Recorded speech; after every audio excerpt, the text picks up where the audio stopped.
Hey y'all, what's up? My name is Mizzle. You're watching my channel Mizzle 14, and I'm back doing a review of Iyanla Fix My Life, Season 7, Episode 2, The House of Chaos. Alright, this episode, y'all, I don't know. Maybe y'all will tell me something different. I just feel that this episode was too short. It's very incomplete, in my opinion. I didn't feel like I grasped the whole picture of the whole scenario and how to handle this. It just feels very unfulfilled, this episode. I don't know, maybe I felt a different way, but I felt it was very unfulfilled and it was just so rushed. I think it needs to be in multiple parts, and I think they should have had more of the children there because we couldn't get a complete story of how the things handled of what's going on. But the episode was Christy. She wrote the show. She's 47 years old. She's the mother of 8 children. 8 children. And she has a husband named Dimitri. He's 31. So it is a age gap. And none of the kids is his. So he just coming in being with a woman who have 8 children. So that, that's big shoes to fill, to be someone's husband. And they already have previous children before you. So now it's like, it's the matter of respect and getting understanding, getting grounding, being level-headed with the wife, with the mother, and also with the children. And it's close, especially when you have children that's kind of close to his age. So it's like how you got that respect, and how can he be a father, or how can he be a parent to a children? Well, some of them is close to him, and it's like his age bracket. So it's like, it's crazy. And basically they have 3 children living in the house with them, which is Christian, who's the oldest, and they got Amber, who's 21, Christian's 27, and Christopher, he's 17. And that Christian, it seems like I know him from somewhere. It's like he looked very familiar. I don't know if he looked familiar, that I know him personally, or I know someone who kind of looked like him, because it just looked very familiar. But it's basically the house is a chaos. The 3 children living in the room. I don't know what's going on with the other 5 children, because you got 8 children, which I feel like this was incomplete because you couldn't give it a clear picture and how the mother is with the children, and you only got 3 children. But I guess only the 5 one who's don't live with them is not around to speak their piece, or they couldn't get them in the show. I don't know. But Christy came in and said she wanted to work on micromanaging and how to not micromanage her children, because they got adult children. I mean, one is teenager, so he's still like a child, but he's not a baby. So micromanaging them, disciplining them on all that stuff. They won't even leave the house, doing all this stuff and handling them. But because she focused on too much of doing that, she can't focus so much on her marriage with her husband Dimitri, and they always gotta do things to manage the children. It's like they're kind of like babies, even in the house, and they're not babies, they're adults. So they should be adult-like children and act like adults, do things their own adult way, and be responsible. But I have to be doing all this stuff and doing all this craziness, and I can't focus on my marriage. So they all was talking down the line, and it was like pretty basic. Okay, the mom say this, the husband said, "Oh, we're just trying to get control. We're trying to handle things, and it's a lot going on, handling the children." And then Amber said, "It just things that I see my mother doing, things I don't want to be, and I don't want to mimic based on my mom." And and then Christopher said, "It's just a lot going on, situation that we put ourselves in," but it was nothing grounded to let us know. I say, what exactly is the issue? And I was like, they dancing around it. The 2 Christian, he the one who's the oldest, he the one who said it was hurt and damage in the family. So she was like, all right, I went around all this room and nobody said anything about hurt and damage. So now they all agree that it is a hurt and damage in the family. So I said, okay, exactly, what is the hurt and damage? What did your mom did that it was damaging, that make y'all feel type of way, and y'all not complete, or y'all not fixed, or y'all hurt, and you going through the motions, basically going over, and you're not healing from it. And they came about that the mother abandonment. She abandoned. I know Christian said he's 27, so he was abandoned by his mom when he was 12 years old. And I was like, oh, okay. And she left somewhere, did what it is, didn't even explanation. Don't even know, to this day, don't even know exactly what she ran away from and what she did. And she just left. Obviously, she came back, but we don't know. She just left. And after it's said and done, damage has been done. He's felt broken, he felt abandoned, he was close to you and needed his mom, and you was nowhere to be found. The kid's father was not good as well. He's in and out of jail. He's your jail beat. He sells drugs, everything. So he's not a good influence, and he beats the mom. So he was a physical abuser. So it's like you have the dad who's a physical abusive, the mom who just abandoned them. It's like it's a lot. These children had to grow up watching and viewing and feel alone and feel like nobody's protecting them. All that. So it was like, okay. So Iyanla went to talk to Christy because he was like, listen, this is all fall down on you. The dishonesty, the irresponsibility, the irresponsibleness, the disloyalty, the damage. There's a lot of stuff that she came about. And the sadness, all this children's feeling is because the mom just abandoned them. So they wanted to talk to the mom and see exactly what she had to say. And she wanted to reveal something. And she just wanted to get a control of handling her children, better prepared for herself, and better be parents for the children. And then that's what Iyanla told her, that your 31 years old husband can't be a parent for your 27-year-old child. He's adult. He can't be a parent right now. He's just going to be a stepfather, but you can't parent him that much. And so what exactly we need him help? What exactly is here for? That's that. So she explained something that she didn't really want to speak, but Iyanla said, no, we ain't coming to television and you gonna say what you're not gonna say. So speak it. And it came to reveal that the mom herself has been touched and abused when she was 12 years old by people, and she never got protected. She never was protected by her own mom, and or her family just let this happen to her. So she has been running away, and not dealing with this. And that was her go-to, to run away. And since her running away, and then she having children, she's not doing much for her children because she herself had never handled the hurt, the pain that she herself endured when she was young and growing up. So being a woman is like, okay, her innocence has been taken away, her voice. So because she has that taken away from her, it's hard. And now she got the children she supposed to raise, and you can't guide them because you so lost and broken. And a broken person can raise a whole person. They need to fix themselves. So it's just, she had a lot of baggage going on with her. And then top of all, bringing the children and the abuse that she's dealt with, and that she going into relationships being abused by other men, especially their kid's father, and doing things and try to protect the abuser and stuff, and it's a lot. So Iyanla talked to the husband. They said, what's going on with him? And he just basically said he just got no voice in much, and she just like run over him. And he can't say much because he don't put his foot down. And Iyanla said, you got to start putting your foot down. Like, when is the time for you to start saying things? Because he said when they argue, and they don't really get to argue because he don't really try to argue. Well, it's just like her mouth runs him over. It's like she's been abused and stuff like that. I guess that's her mouth. It's a defense mechanism to take control and do things and get her voice back. And I guess lashing out on the words is her way to get what she wants.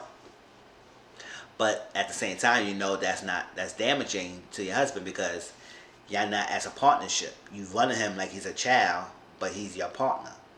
So you gotta respect him as a husband and not realize that he is not someone you should talk down to, but work with, and this person you married with. And he also gotta learn to let it be. It's like, listen, this not gonna go down like this. You can't keep running me over. You can't be over talking to me. You can't be talking down to me. If this gonna continue going on, I'm gonna have to just leave because my sanity and my peace is very important, and I can't waste my time, especially when I'm still young myself, to be married to a woman who really don't want to build a partnership with me and just talk down on me. And he just got to learn how to speak up and, like you gotta say, put your foot down. And I would say, okay, I understand that. I understand to an extent to, yes, you gotta at least wear the pants in a relationship and be a man, because most women want that in a relationship with a man, not to, because I guess a lot of women don't respect a man who could be walked over and pushed and walked all over based on and be very passive. They want a man who could be aggressive and assertive. Not too much aggressive, but more assertiveness in them.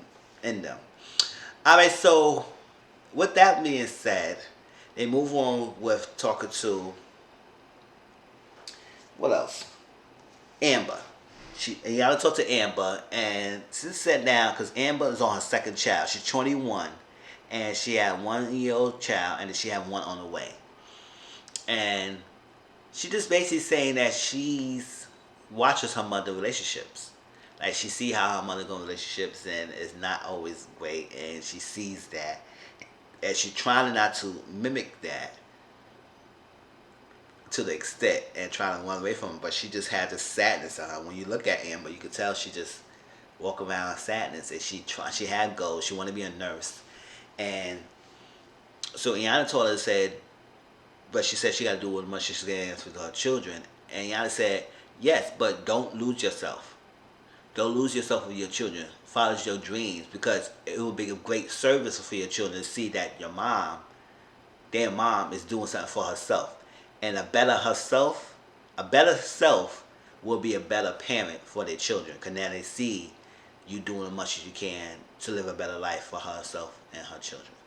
So if you got to go to school, make it work, everything, but follow your dreams, and then your children will see suit and follow your example that you set forth. Break that cycle, and that's a good thing, because a lot of parents do lose themselves and give up their dreams and goals to raise their children and stuff. And it's a way, shape, or form. You have to sacrifice a little bit, but at the same time, also work on yourself, because if you're not happy, you can't raise your children happiness either. Because you gonna be walking around, be survival, and just doing what you gotta do, and not because you love and you have fulfillment. You wake up the next day knowing that it's a whole future ahead of you. So there was that, and then next talk to. So at this point, we getting bits and pieces of this puzzle. I mean, she mentioned that the mom is abused, so she got the husband and the mom not to spend the night together. They got to do their own separate homework. The mom went to a women's group to talk about battered women and all that stuff. And we have a sit down with Amber. Sit down with Amber and Christopher. And Christopher revealed that, yes, his father was very abusive of the mom. And she be there on her side in the corner selling drugs. And that's like damaging. And Christopher, he just see himself like, okay, I go do a lot of things right now. There's a lot of things in my household, so nobody care about me. So I'm just gonna do what I gotta do. So he's an example of being probably going to jail in the future, doing drugs and stuff like that, going down the wrong path where he have a role model in front of him, his oldest brother, Christian, who's doing the right thing. He never went to jail. He never do drugs. He's a good standard person. He could be a role model for you, but you follow that. You have a blueprint. You have a standard. You have a somewhere set form example for you to follow. Just lean into it. You got the tools. You got the You got the community to back you. Just use it and not box yourself into this one little thing that you have to do this when there's a whole other opportunity for you. So open up your heart to do that, to learn it's something better. It could be better. And also, Christian revealed that a man or I guess the father beat the mom, and he jumped in the back and he protected the mom, but when he wanted him the most, that she abandoned him at that time, so he just felt lost. And Christy was like, she feel sorry. She wants the sons to understand that she gonna be there for them, and she just talked to her, understand what she could do to be better. And that was not much. And then the other bits and pieces was the drugs thing. So it was like, oh my gosh. Now then Chrissy had to sit down and talk to Christopher and Amber and say what's going on and lean into you and let the children express themselves and talk it out. So all said and done, that was what's that. And I guess she got a good understanding with Christian, trying to get better with Christopher and Amber. And the husband said, if you go continue to do this with me, you're not treating me right, that I will have to leave. I can't stay in this. And she heard that and she received that, and she said she gonna try to do better. And because she don't want to lose him, and he has been a good guy for her. And but she just said that she just since she had to do that, she had to wear the pants. And when things need to be done, she had to put it on and do it as she leaves room for him to put the pants in and stuff. But you gotta believe him, and so but you gotta trust and believe him that he will do it. Let him be the man to do what he need to do. And if stuff needs to be done, he gotta pay the bills. Let him see you go do pay the bills. Give him the chance to do that. Let him be the man to do that for the household. But those wait and then say, oh, this nigga done, and then you just gotta do it with yourself because you can't try to do what you want him to do and when you want him to do it. And that's that. So at the end of the episode was about grievances and how was their grievances with each other, laid it all out on the table and cleared it up. So they all went down the line, and Amber mentioned how the mom, the kids lost respect from the mom because she didn't give them she gave them options to respect her, and not on the way that it need to be demanded respect. Basically, being a kid's friend and not being a parent. So that's that. I would say that's good because a lot of parents does do that. They try to be their kid's friend and being a parent. And then when it's time to be parenting and be a parent, they lose that respect because you've been so much of a friend to them. They not gonna treat you as a parent. They don't look at you as a parent. They look at you one of their homies, buddies they hang out with, and that's a different line. You can be friendly, but you can't be your children's friend. You gotta be a parent. Like, and Krista was trying to tell Dimitri how to be a husband to the wife, and Iyanla said you can't tell this grown man how to be a husband to his own wife. You still a child. You're 17 years old. You can't do that. You can't tell him. He said, well, I see this because Christopher thinks he's the man in the house. And they all had a laugh about that, but he thinks that. He said, oh, I'm the man in the house. I put in the wear the pants and I make decisions. And I said, no, you the baby. You do you a child life and stay as a child life and do what you got to do as a child. And live your life and make better choices for yourself. But let Dimitri handle Dimitri with the mom. And as long as he respects her and all that stuff, but don't tell him what he needs to and he can't do. Because that's disrespectful. And you disrespecting him and disrespecting the mom by speaking like that. So, and y'all had to shut him down so he can't speak anymore because he was starting to be rude. And you want to demand respect, but you got to give respect. And they all talk, said their grievances, and they burn things together. And that's it. Like I said, this episode wasn't much for me. I mean, maybe other people will have more insight of things. But the general consensus of the episode was the mom was abused herself. She didn't have to handle the tools, and she running away, and she abandoned her children. So now she had to be there now. Realized that her abandonment caused a lot of issues in a household, and being accomplished to a man who has been abusive and being in a lot of abusive relationships, cause issues with the children and make effects of the children. So now she had to clear that stuff up, clear that out, and not realize that abuse is not okay, and be there for your children now, because you can't escape, you can't erase the past. Now you just gotta do. You can't go back to the past. You gotta do it in the future and do it for now, and work on that with your children now, your grown children, and see how that goes. And that's exactly what this episode was about. It was about healing oneself for you to be the better person for the people you raising. But at the same time, I feel like the episode was kind of short to me, and I feel like it was more pieces of puzzle that we didn't get to hear. Because even the episode, Iyanla would say, like, listen, I'm going down in the road and I'm not getting the full story, not getting the full story. Like, what exactly going on? It's like pieces just keep coming up. And it was like, okay, but I feel like only 3 of the children out of the 5, out of the 8 was there. So you can't get a complete story of how to handle this if you not got the whole cast. That's why I feel like it should have been more episodes so we get dive down deep into the dynamics. Alright, but children got the children was failed, and me when I say about failed, like somebody failed them. Nobody really properly prepared them or protected them when they needed them to be protected. Now they're adults feeling all this sadness and loneliness and hurt and anger and lashing out and keeping things aside and not using their voices until it explodes and you can't hold it anymore. That's unhealthy. So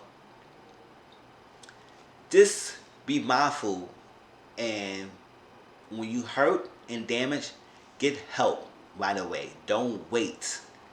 If you don't want to do the therapist, talk to somebody who you really trust to help you get through this process. Talk it out. Don't hold it in. And better yourself, because once you start doing that in an early age and not holding things in and work on yourself and bring peace, your inner peace and always the outer peace, things will be better with your life, and also be better when raising children when if you bring the children in the world, because a whole realistic healed person raise well holistic well-mannered children. I mean, yes, they all be different, but at the same day, if you have a grounded of healness, then your children will be okay. Okay? But that's my review of Iyanla Fix My Life. Please like, comment, subscribe to my channel. Tell me how you feel about this episode, and I'll talk to y'all later. Alright? Peace.